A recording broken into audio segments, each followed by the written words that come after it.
There's our commander, Jim Halsell, being assisted with his launch and entry suit.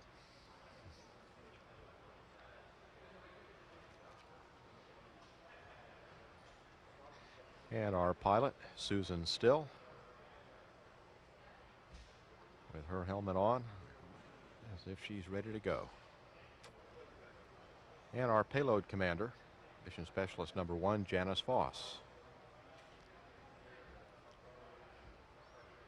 Crew will be heading out for the launch pad in about another 15 minutes. And then payload specialist Roger Crouch. Mission Specialist number 3, Mike Gernhardt. I'm sorry, number 2, MS number 2, Mike Gernhardt. And here is Mission Specialist Don Thomas.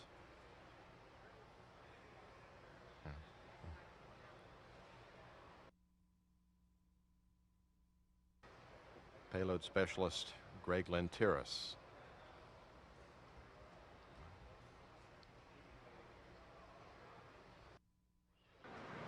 And here they come.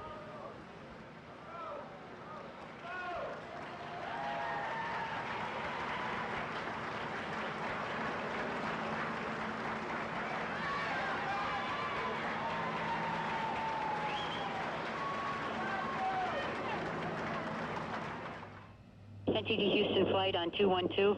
We have just gotten a go forecast for RTLS and also a go observation, so we are go for launch at this time. Copy flight, thank you, and we're ready for recorder activation. And we'll put that in work. Launch director, ops manager. Go ahead. Jim, the MMT has no other issues. You're now cleared to launch. Copy that.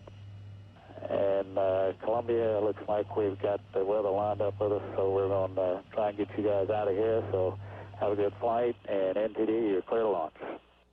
I copy. C3 copies. Thank you, Jim.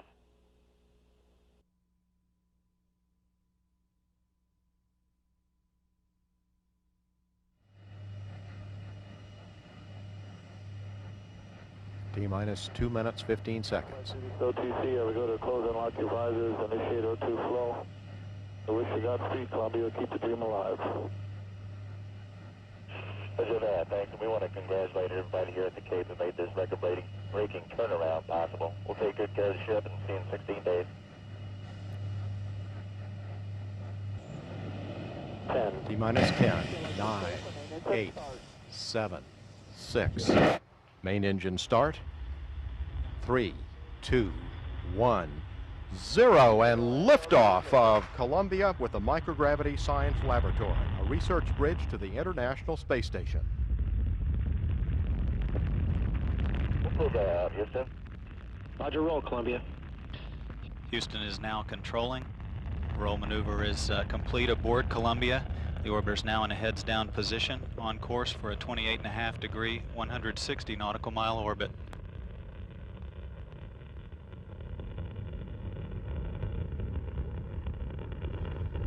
Now at 30 seconds, the 3 engines aboard the orbiter will begin throttling down as the vehicle prepares to pass through the area of maximum dynamic pressure on the vehicle.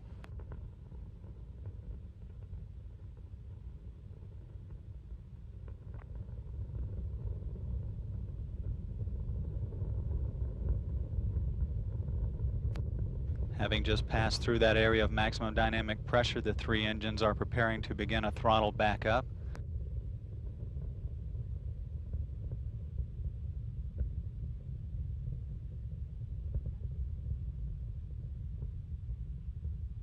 Columbia, go with throttle up. Copy, go with throttle up. 1 minute 20 seconds, the 3 liquid-fueled engines are back at full throttle.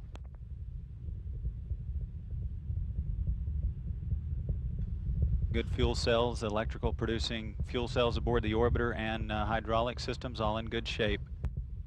Columbia is now traveling 1,900 miles per hour, already downrange from the launch site, 11.5 miles at an altitude of 18 miles.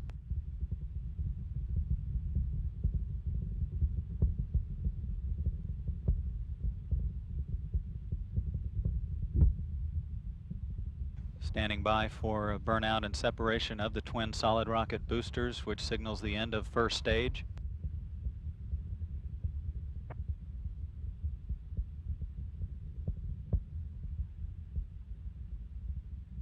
SRB separation is confirmed 2 minutes 15 seconds into the flight.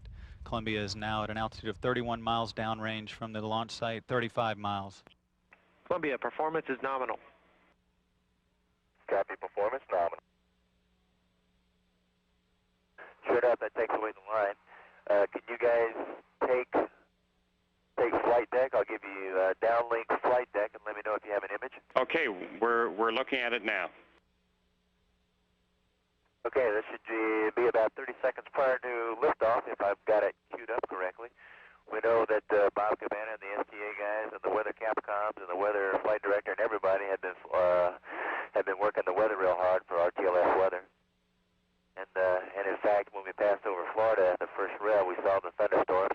Here's the launch, and the launch is just as incredible as we always try to describe that it is. You just saw SRB ignition right there. It's just a real kick in the pants when those solid rocket boosters ignite. You can see a lanyard in the foreground there from one of the checklists. We've tried to skew the camera slightly over to give a better view of Susan and Emma and Mike and Janice there.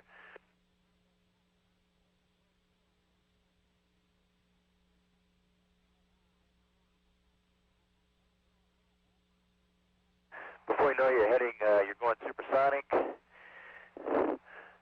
at about 35, 40 seconds MET at an altitude of about 23,000 feet.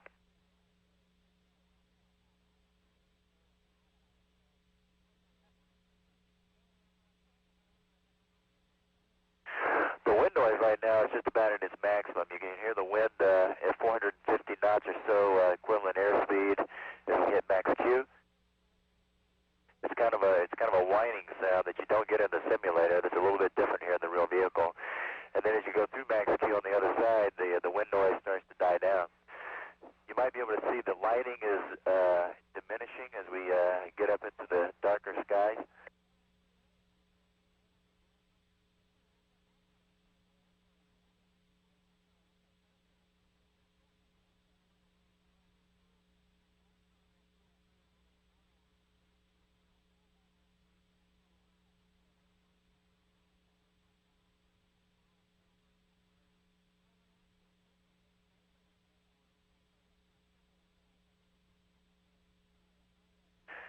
Right, actually smooths down a little bit here just before solid rocket booster separation. I mean, you can still tell those things are cranking, but it's not nearly as rough as it was when we first came off the pad.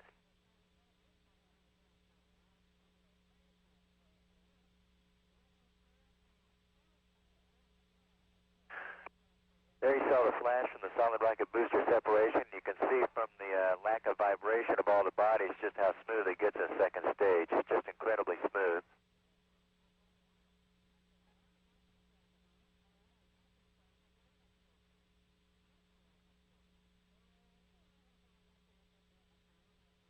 You can see Mike took Susan's cue card that she had placed over her HUD to prevent the sun from coming into her eyes like it was right there on the launch pad.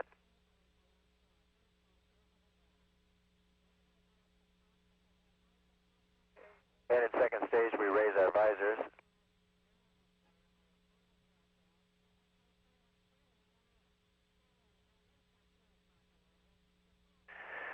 Right there you saw Miko, the G-forces came off the body.